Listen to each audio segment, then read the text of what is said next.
अस्सलामुअलैकुम to all of you. तो साथियों, कैसे आप सब लोग। आप में से जिनका भी आज एग्जाम था, यानी कि 15 जनवरी 2023 को जो एग्जाम हुआ था अग्निवीर का, आज जो एग्जाम हुआ था, उम्मीद करता हूं कि आप सब लोगों का पेपर बहुत ही अच्छा गया होगा, क्योंकि सभी के सभी क्वेश्चन जो पूछे गए थे प्रीवियस ईयर्स बेस्ड क्वेश्चन थे और सारे के सारे बिल्कुल इजी लेवल के क्वेश्चन थे। आप सब लोगों का पेपर बहुत ही बढ़िया गया होगा।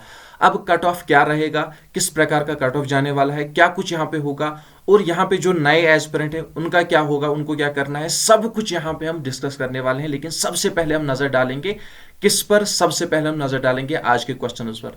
ये जो क्वेश्चंस यहाँ पे इस वीडियो में मैंने इंक्लूड किए हैं, किसी पर्टिकुलर एआरओ के मैंने इंक्लूड नहीं किए हैं, ये मिक्सड एआरओ के हैं, यानी कि जो भी क्वेश्चंस आज पूछे गए थे बहुत सारे डिफरेंट एआरओस के, तो वहां पे वो सब मैंने इंक्लूड किए हैं। हम आगे जाके जो है अच्छी तरह से एआरओ वाइज इन पे क्वेश्चंस को डिस्कस करेंगे, किस एआरओ में क्या क्वेश्चन पूछे गए थे, कौन से क्वेश्चन पूछे गए थे, वो हम आने वाले वीडियोस में डिस्कस करेंगे। लेकिन सबसे पहले आज के क्वेश्चंस पे हम नजर डाल लेते हैं किस प्रकार के क्वेश्चंस पूछे गए थे। देखिए, सबसे पहले क्वेश्चन की अगर मैं बात करूं, where is the location of Kamakhya Devi temple. तो कामाख्या देवी टेम्पल, ये जो टेम्पल है इसकी लोकेशन पूछी गई थी। कितनी बार हमने किया है, क्लास छान मार लो, देख लो, हर एक क्वेश्चन हमने किया है, क्योंकि प्रीवियस बेस्ड क्वेश्चन हमने किए हैं, तो उसी प्रकार के यहाँ पे क्वेश्चंस पूछे गए थे। ऑप्शंस मैंने खुद से इंक्लूड किए हैं, इस तरह से ऑप्शंस नहीं थे, लेकिन ऑप्शंस मैंने खुद से इंक्लूड किए हैं। बिहार, आसाम, गुजरात या महाराष्ट्र। देखिए, कामाख्या देवी टेम्पल की अगर मैं बात करूं, इसकी लोकेशन आसाम में है, दैट इज बी पार्ट इसका राइट आंसर है। इसके बाद देखिए नेक्स्ट क्वेश्चन, यहां पे अगर मैं सेकंड नंबर क्वेश्चन की बात करूं, दूसरा क्वेश्चन यहां पे क्या कह रहा है, फिश ब्रीथ थ्रू, यानी कि जो मछलियां हैं वो कहां से सांस लेती है। देखिए कितने easy question, gills, lungs, kidney या नन ऑफ दीज। तो यहां पे अगर मैं फिश की बात करूं तो ये कहां से सांस लेती है, तो ये जो है गिल्स से सांस लेती है, दैट इज गिल्स इसका राइट आंसर होगा, ये आपको याद रख लेना है। इसके बाद नेक्स्ट क्वेश्चन की अगर मैं बात करूं, क्वेश्चन नंबर 3 की अगर मैं बात करूं, where is the location of gateway of India. देखिए, गेट वे ऑफ इंडिया की लोकेशन पूछी गई है। हर बार ये कंफ्यूज मैंने आपको क्लियर किया है, इंडिया गेट और गेट वे ऑफ इंडिया दोनों पूछे गए थे, डिफरेंट एआरओ में दोनों पूछे गए थे। इंडिया गेट भी पूछा गया था और गेट वे ऑफ इंडिया भी पूछा गया था। यहां पे अगर मैं गेट वे ऑफ इंडिया की बात करूं तो गेट वे ऑफ इंडिया की लोकेशन कहां पे है, मुंबई में है, दैट इज ए पार्ट हमारा राइट आंसर है। ठीक है ना। इसके बाद आ जाते हैं नेक्स्ट क्वेश्चन पे, दैट इज क्वेश्चन नंबर 4 की अगर मैं बात करूं, चौथे प्रश्न की अगर मैं बात करूं, who set the moon on who set the foot on the moon first time, यानी कि चांद पे सबसे पहले कदम किसके द्वारा रखा गया, Newton, Rakesh Sharma, Neil Armstrong या नन ऑफ दीज। तो यहां पे अगर मैं बात करूं सी पार्ट की, दैट इज नील आर्मस्ट्रॉन्ग हमारा राइट आंसर होगा। मैं फिर से कह रहा हूं कि जो ऑप्शन है मैंने खुद से इंक्लूड किए हैं, ठीक है ना। तो इस प्रकार के ऑप्शंस नहीं पूछे गए थे, आप ये मत समझ लेना कि हमने ए पार्ट मार्क किया, वो मार्क किया, आप जो है क्वेश्चन की तरफ ध्यान दो। इसके बाद देखिए next question, where is the location of India gate.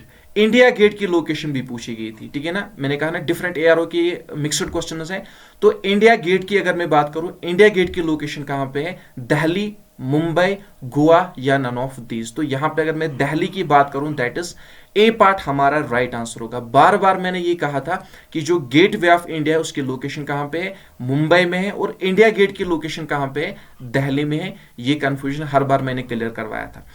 इसके बाद देखिए नेक्स्ट क्वेश्चन की अगर मैं बात करूं, question number 6, ozone layer prevent from, यानी कि जो ओजोन लेयर होती है वो किस से बचाती है, UV rays, RV rays, cosmic rays या नन ऑफ दीज। तो अल्ट्रा वायलेट रेज की अगर मैं बात करूं, ए पार्ट इसका राइट आंसर था। इसके बाद देखिए नेक्स्ट क्वेश्चन, क्वेश्चन नंबर 7 की अगर मैं बात करूं, ornithology is the study of. तो आपसे पूछा गया था ये जो ऑर्निथोलॉजी है ये किसकी स्टडी को कहते हैं, study of bones, study of birds, study of animals या नन ऑफ दीज। तो यहां पे अगर मैं बर्ड्स की बात करूं, the study of birds is called ornithology, that is birds इसका राइट आंसर था। इसके बाद आ जाते हैं नेक्स्ट क्वेश्चन पे, दैट इज क्वेश्चन नंबर 8 की अगर मैं बात करूं, हमारे 8वें प्रश्न की अगर मैं बात करूं, which of the following is present in haemoglobin. आपसे ये पूछा गया था कि हीमोग्लोबिन में क्या देखने को मिलता है, हीमोग्लोबिन में क्या पाया जाता है, कॉपर, आयरन, गोल्ड या नन ऑफ दीज। तो अगर मैं आयरन की बात करूं, दैट इज बी पार्ट यहां पे हमारा राइट आंसर होगा। इसके बाद देखिए नेक्स्ट क्वेश्चन की अगर मैं बात करूं, bouncer term is related to, देखिए बाउंसर टर्म किस, ये जो बाउंसर है, ये जो बाउंसर टर्म है, इसका संबंध किस खेल के साथ है? क्रिकेट, कबड्डी, टेनिस या बैडमिंटन? तो बाउंसर बॉल सबने सुनी होगी, ठीक है ना, बाउंसर बाउंसर बॉल आ गई। तो यहां पे देखिए बाउंसर का जो संबंध है क्रिकेट के साथ है, तो क्रिकेट इसका राइट आंसर है। इसके बाद आ जाते हैं 10वें प्रश्न की तरफ। देखिए 10वां प्रश्न, मुझे हंसी आ रही है। Blue colour of sky is due to, देखिए यहां पे बहुत कुछ, सब कुछ, सारे क्वेश्चन हमने किए थे। आप देखो सारे के सारे प्रश्न जो भी यहां पे पूछे गए थे किसी भी आरो में, आप चेक कर सकते हो। हमारे जो पिछले वीडियो है, हर एक वीडियो में ये क्वेश्चंस आपको देखने को मिलेंगे। Refraction of light, dispersion of light, diffraction of light या स्कैटरिंग ऑफ लाइट। तो ब्लू कलर, आसमान का जो कलर होता है ब्लू कलर का, वो किसकी वजह से होता है? स्कैटरिंग ऑफ लाइट की वजह से होता है। और मैंने ये भी बताया कि जो जब सूरज जो है उगता है या डूबता है, तो उस वक्त जो आसपास आसमान के आसपास जो है कलर किस तरह का होता है? लाल कलर का होता है। वो किसकी वजह से होता है वो भी मैंने बताया है, ठीक है ना, वो आप कमेंट बॉक्स में आप मुझे बताओगे। इसके बाद देखिए नेक्स्ट क्वेश्चन की अगर मैं बात करूं, क्वेश्चन नंबर 11 की यहां पे अगर मैं बात करूं, which of the following disease is caused due to deficiency of vitamin A? कितनी बार मैंने बताया, vitamin A, vitamin B, vitamin C, vitamin D. Vitamin A की वजह से कौन सी डिजीज होती है, कौन सा रोग होता है? विटामिन बी की वजह से कौन सा रोग होता है? विटामिन डी की वजह से कौन सा रोग होता है? सनशाइन विटामिन कहां से प्राप्त होता है? ये क्वेश्चन हर बार हर एक वीडियो में मैंने रिपीट किया था। तो यहां पे अगर मैं विटामिन ए की डिफिशियंसी की बात करूं, इसकी वजह से नाइट ब्लाइंडनेस होती है, दैट इज सी पार्ट हमारा राइट आंसर होगा। इसके बाद आ जाते हैं नेक्स्ट क्वेश्चन की तरफ, that is question number 12। What is the name of flying mammal? तो यहां पे आपको बताना है कि इनमें से फ्लाइंग मैमल कौन सा है? वेल, काउ, बैट्स या नन ऑफ दीज? तो चमगादड़ की अगर मैं बात करूं, बैट्स जो है, इन्हें किस कैटेगरी में इंक्लूड किया जाता है? फ्लाइंग मैमल की कैटेगरी में इंक्लूड किया जाता है। और ये भी मैंने कहा था कि बैट्स की वजह से जो है, इसके काटने से भी कौन सा रोग होता है? रैबीज होती है। और कुत्ते के काटने से भी रैबीज होती है। तो इसके बाद आ जाते हैं नेक्स्ट क्वेश्चन पे, दैट इज क्वेश्चन नंबर 13 की अगर मैं बात करूं, what is the capital of Goa?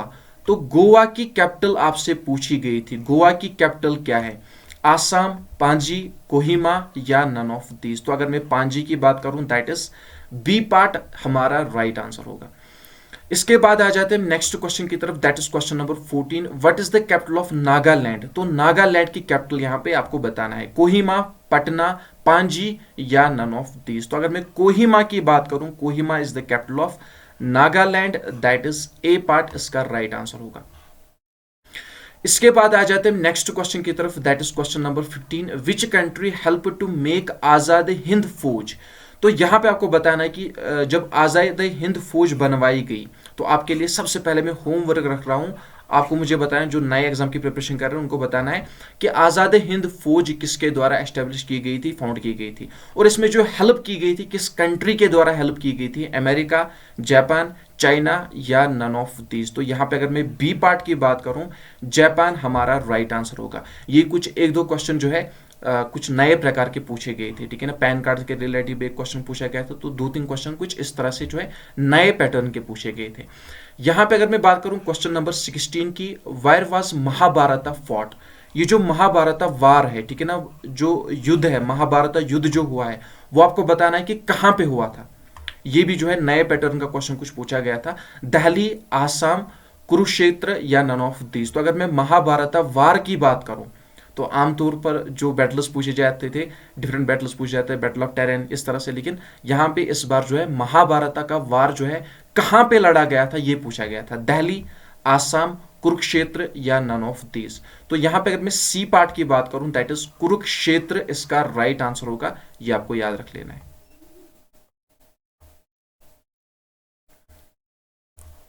तो इसके बाद आ जाते हैं नेक्स्ट क्वेश्चन की तरफ, दैट इज क्वेश्चन नंबर 17 की अगर मैं बात करूं, Amitabh Bachchan is related to? अरे किसको पता नहीं होगा, हर बार जो यहां पे केबीसी तो आपने देखा होगा, कौन बनेगा करोड़पति, अमिताभ बच्चन उसमें मैन रोल प्ले करते हैं, ठीक है ना। किसके, इसका संबंध किसके साथ है? स्पोर्ट्स, मैराथन, फिल्म या नन ऑफ दीज?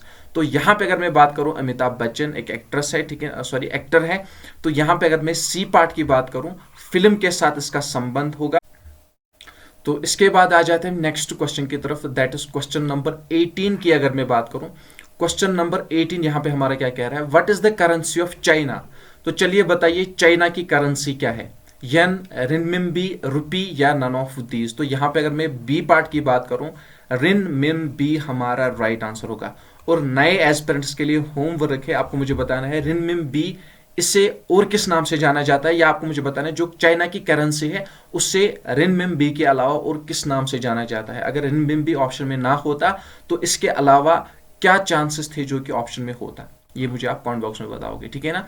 इसके बाद आ जाते हैं हम 19वें प्रश्न की तरफ, that is question number 19। Delhi is located on the bank of which river. तो आपको बताना है जो दिल्ली है ये किस रिवर के किनारे पर, इसकी स्थापना किस रिवर के किनारे पर है, कोसी, यमुना, इंदस या नन ऑफ दीज। तो यहां पे अगर मैं बात करूं यमुना की, दैट इज बी पार्ट इसका राइट आंसर है। इसके बाद देखिए next question, question number 20, purity of milk is measured with. तो किससे नापी जाती है, मिल्क की प्योरिटी किससे नापी जाती है, बोलोमीटर, अल्टीमीटर, लैक्टोमीटर या नन ऑफ दीज। तो लैक्टोमीटर से नापी जाती है। जो प्योरिटी ऑफ मिल्क है इससे नापने के लिए जो इंस्ट्रूमेंट यूज किया जाता है वो है लैक्टोमीटर, सी पार्ट इसका राइट आंसर है। इसके बाद देखिए नेक्स्ट क्वेश्चन क्या पूछा गया था यहाँ पे, विच of the following is called pink city. चलिए बताइए पिंक सिटी के नाम से किसे जाना जाता है, दिल्ली, आसाम, जयपुर या गोवा। तो यहां पे अगर मैं बात करूं सी पार्ट की, जयपुर हमारा राइट आंसर होगा। इसके बाद आ जाते हैं नेक्स्ट क्वेश्चन की तरफ, दैट इज क्वेश्चन नंबर यहां पे हमारा 22। क्वेश्चन नंबर 22 की अगर मैं बात करूं, हु गेव द स्लोगन जय जवान जय किसान। चलिए बताइए जय जवान जय किसान का नारा किसके द्वारा दिया गया है, लाल बहादुर शास्त्री, एम के गांधी, एस सी बोस या इकबाल। तो जय जवान जय किसान का नारा किसके द्वारा दिया गया है, लाल बहादुर शास्त्री के द्वारा दिया गया है, दैट इज ए पार्ट हमारा राइट आंसर होगा। इसके बाद आ जाते हैं नेक्स्ट क्वेश्चन की तरफ, दैट इज क्वेश्चन नंबर 23 की अगर मैं बात करूं, who is known as iron man of India. चलिए बताइए आयरन मैन ऑफ इंडिया के नाम से किसे जाना जाता है, लौह पुरुष के नाम से किसे जाना जाता है, बाल गंगाधर तिलक, सरदार पटेल, एम के गांधी या नन ऑफ दीज। तो सरदार वल्लभ भाई पटेल, बी पार्ट हमारा राइट आंसर होगा। इसके बाद देखिए नेक्स्ट क्वेश्चन, क्वेश्चन नंबर 24 यहां पे क्या पूछा गया था, AIDS affects which of the following. तो आपको बताना है कि इनमें से जो है AIDS, acquired immunodeficiency syndrome, same इसी टाइप का क्वेश्चन भी मैंने करवाया। हर एक क्वेश्चन, कोई भी क्वेश्चन, मतलब यहाँ पे इस वक्त डिफरेंट एआरओ के क्वेश्चन है, लेकिन ये जो जितने भी क्वेश्चन मेरे पास इस वक्त आए हैं सारे के सारे प्रश्न जो है किए हुए हैं, चेक कर लो।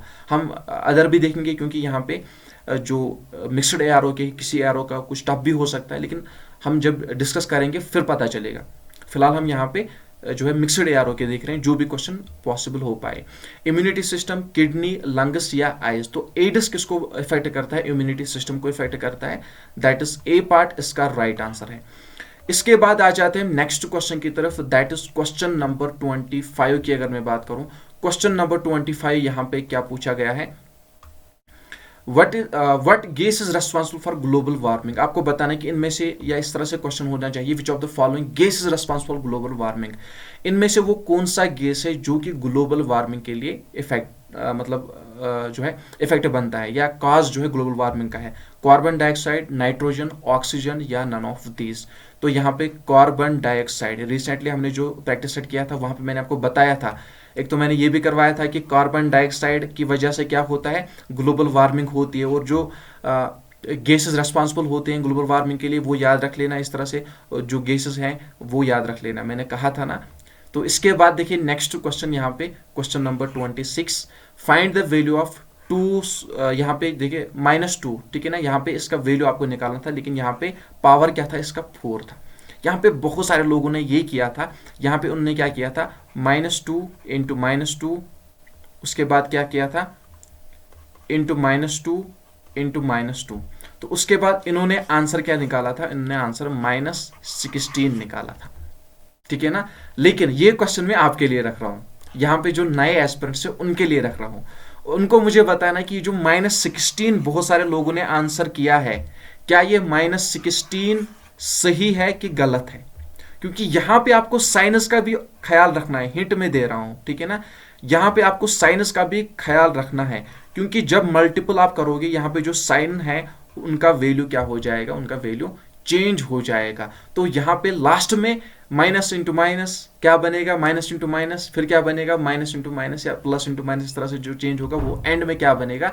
ये क्वेश्चन मैं आपके लिए रख रहा हूँ, ये मुझे आप कमेंट बॉक्स में बताओगे जो -16 है क्या ये इसका सही आंसर है।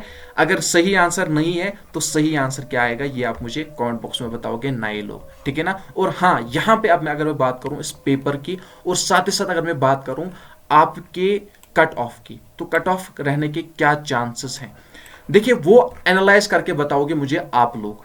किस तरह से बताओगे, क्या करना है, यहाँ पे गौर से सुने। आप जब इसी वीडियो के कमेंट बॉक्स में जाओगे तो पिन कमेंट में आपको एक लिंक मिलेगी, उस लिंक पे जैसे ही आप क्लिक करोगे तो क्लिक करने के बाद आपके सामने इस तरह से कैंडिडेट आएगा। तो जितने भी एस्पिरेंट्स आज एग्जाम में अटेंड हुए, चाहे वो जीडी के थे, कौन से थे, क्या थे, ठीक है ना। तो यहाँ पे सबसे पहले आप अपना नाम लिखोगे, उसके बाद अपना एआरओ लिखोगे, उसके बाद एग्जाम पैटर्न कैसा था, इजी था, मीडियम था, हार्ड लेवल का था, किस तरह का था। उसके बाद एग्जाम में आपके मार्क्स कितने आए, लेकिन मार्क्स बताना, क्वेश्चन मत लिखना। अगर आपने 20 क्वेश्चन किए दैट में आपके 40 मार्क्स बनते हैं, अगर आपने 25 क्वेश्चन किए दैट में आपके 50 मार्क्स बनते हो। तो यहाँ पे मार्क्स लिखना, ओनली ऑन 50 लिखना, बस 50 30 इतना लिखना। और इसके बाद फिजिकल में आपके कितने मार्क्स है, 50 है, 80 है, 100 है, किस तरह से वो लिखना। उसके बाद यहाँ पे जो आंसर है टुडेज क्वेश्चन, जो भी क्वेश्चन आपको याद होगा, सबसे पहले टॉप में क्या लिखना, जीडी लिखना, जीडी के हो, किस ब्रांच के हो, ट्रेड के हो, वो यहाँ पे लिखना। उसके बाद नीचे क्या लिखना, पॉइंट्स में एक ही, यहाँ पे जब आप एक आंसर क्वेश्चन लिखोगे आपको आंसर लिखने की जरूरत नहीं है, क्वेश्चन लिखना। जिस प्रकार भी हिंदी में लिखोगे, इंग्लिश में लिखोगे, या इंग्लिश लैंग्वेज का इस्तेमाल करके लेकिन उर्दू में लिखोगे, जिस टाइप से भी आप जो है सेटिस्फाई हो, जिस टाइप से भी आपको आएगा, आप यहाँ पे मेंशन करना जो भी आपको याद आएगा और किस यारों से वो यहाँ पे मेंशन करना। उसके बाद सबमिट कर देना, और यहाँ पे जो फिर हम क्वेश्चंस को एनालाइज कर पाएंगे। और साथ ही साथ यहाँ पे सब मिलकर, इस सेंसस में सब मिलकर पार्टिसिपेट करना, क्योंकि इससे क्या पता चलेगा आपका कट ऑफ किस प्रकार का रहेगा, आपने जो क्वेश्चंस किए हैं, आपने जो मार्क्स किए, कितने मार्क्स आपके बन रहे हैं। सब लोग इसमें पार्टिसिपेट करेंगे और साथ ही साथ इस लिंक को शेयर करेंगे अपने फ्रेंड सर्कल में। और हाँ देखिए, आज की इस वीडियो की अगर मैं बात करूं, ये जो क्वेश्चंस पूछे गए थे, इजी लेवल के क्वेश्चंस पूछे गए थे, और यहाँ पे जिसने भी 29 में हमारी टेस्ट सीरीज ज्वाइन की थी, तो शुक्र है अल्लाह का, वो टेस्ट सीरीज ज्वाइन करना आपका वेस्ट नहीं हुआ। और यहाँ पे क्लास भी जो रेगुलर अटेंड कर रहे थे, बहुत कुछ उन्होंने सीखा होगा, बहुत कुछ उनको सीख मिली होगी। और जो नए हैं, जो नए एग्जाम की प्रिपरेशन कर रहे हैं, उनसे मैं कहना चाहूँगा कि स्टे कनेक्टेड। फिलहाल आपको कुछ भी करने की ज़रूरत नहीं है, कहीं से भी PDF परचेस करने की ज़रूरत नहीं है, कुछ भी आपको करने की ज़रूरत नहीं है। यहाँ पे हम बहुत ही बढ़िया सीरीज़ भी चलाने वाले हैं और टेस्ट सीरीज़ भी चलाने वाले हैं, बिल्कुल लोएस्ट प्राइस के साथ, और बहुत कुछ वहाँ पे आपको मिलने वाला है। 1 साल तक वो चलेगी, बहुत ही जल्द हम उसे जो है स्टार्ट करने वाले, और जो क्लास से नए क्लास भी हम बहुत ही जल्द स्टार्ट करने वाले हैं। हमारा सफ़र नहीं रुकेगा, चलते जाएंगे। यहाँ पे जो कुछ मुझसे हो सकेगा, जो कुछ हेल्प मुझसे हो सकेगी, वो हम यहाँ पे करते जाएंगे। और जिनका आज एग्जाम था, कैसा एग्जाम आपको हुआ, किस प्रकार की हेल्प आपकी हुई, कमेंट बॉक्स में मेंशन करना ना भूले। अपना स्कोर कमेंट बॉक्स में मेंशन करना ना भूले। अपना ARO कहाँ से आप हो वो मेंशन करना ना भूले। और जो नए एग्जाम की प्रिपरेशन कर रहे हैं, नए भर्ती का वेट कर रहे हैं, आप सब लोगों की सिलेक्शन डन है, टेंशन ना ले, आप सब लोगों की सिलेक्शन डन। आप जो नए भर्ती की प्रिपरेशन कर रहे हैं उनको क्या आप सजेशन देना चाहोगे, क्योंकि यहाँ पे बहुत सारे कह रहे थे कि इजी नहीं आएगा, उस टाइप का आएगा, डीप जा रहे थे। जितने भी लोग बहुत ज़्यादा नहीं, डीप जाना भी ठीक है, लेकिन जितने भी लोग बहुत ज़्यादा डीप जा रहे थे ना, बेसिक उनका छूट गया। तो सबसे पहले क्या करना चाहिए, बेसिक पकड़ना चाहिए। जैसे बेसिक आपका ठीक है, उसके बाद डीप जाना चाहिए। इसलिए मैं हर बार कह रहा था कि बेसिक ही पूछा जाता है। जो 5-8 क्वेश्चन आते हैं वो थोड़े बहुत हाई लेवल के आते हैं, ज़्यादा भी नहीं, मतलब कुछ डिफरेंट टाइप के आते हैं, जिस तरह से आपने देखा। तो ओवरऑल पैटर्न कैसा था, क्योंकि यहाँ पे किसी ARO का जो है पर्टिकुलर पैटर्न हमने नहीं देखा है, क्योंकि हो सकता है वो अलग का भी हो, तो वो हम आगे जाके देखेंगे जब आप रेस्पॉन्स सबमिट करोगे, और बहुत कुछ हमारे पास आएगा, मटेरियल जब आएगा आपके साथ शेयर करते रहेंगे। तो किस टाइप का था कमेंट बॉक्स में मेंशन करना ना भूले, और आपका जो है पैटर्न कैसा गया, लेवल कैसी गई, और एग्जाम कैसा गया, वो भी कमेंट बॉक्स में मेंशन करना ना भूले। और हाँ, वीडियो को शेयर कर देना है, चैनल पे नए हो चैनल को सब्सक्राइब करना ना भूले। साथ ही साथ वीडियो को इतना शेयर करें ताकि दूसरे लोगों की भी हेल्प हो। देखिए, एग्जाम से, आपके एग्जाम से 1-2 दिन पहले एक सब्सक्राइबर का रिस्पॉन्स मिला था। उसने कहा आपकी चैनल मैंने बहुत लेट देखी, क्योंकि मैं मतलब ऐसे इलाके से हूँ जहाँ से कुछ हेल्प वगैरह नहीं होती है, तो काश आपकी उसने कहा कि काश आपकी चैनल 1 मंथ पहले मुझे दिख गई होती, मैंने बहुत कुछ यहाँ पे सीख लिया होता। तो इसलिए कहता हूँ कि वीडियो को शेयर किया करो अपने फ्रेंड सर्कल में, ताकि किसी बेचारे की हेल्प हो सके, ठीक है ना। यहाँ पे क्या किया जाता है, आपकी सिंपली हेल्प की जाती है ताकि आप जो है अपनी प्रिपरेशन में बहुत कुछ आगे कर सको, अपनी प्रिपरेशन को बूस्ट कर सको। तो अपनी जब खुद फ़ायदा उठाते हो तो दूसरों की भी हेल्प किया करो ताकि वो भी फ़ायदा उठाएं। तो मिलते हैं नेक्स्ट वीडियो में, तब तक के लिए अपना ख्याल रखना, दुआ में याद रखना। अल्लाह हाफिज़, अस्सलाम वालेकुम वरहमतुल्लाहि वबरकातुहू। और हाँ, सेंसस में पार्टिसिपेशन करना ना भूले। वीडियो के कमेंट बॉक्स में पिन कमेंट में आपको लिंक मिल जाएगी, जल्दी से जाइए उस लिंक पर क्लिक करके सेंसस में पार्टिसिपेट करें।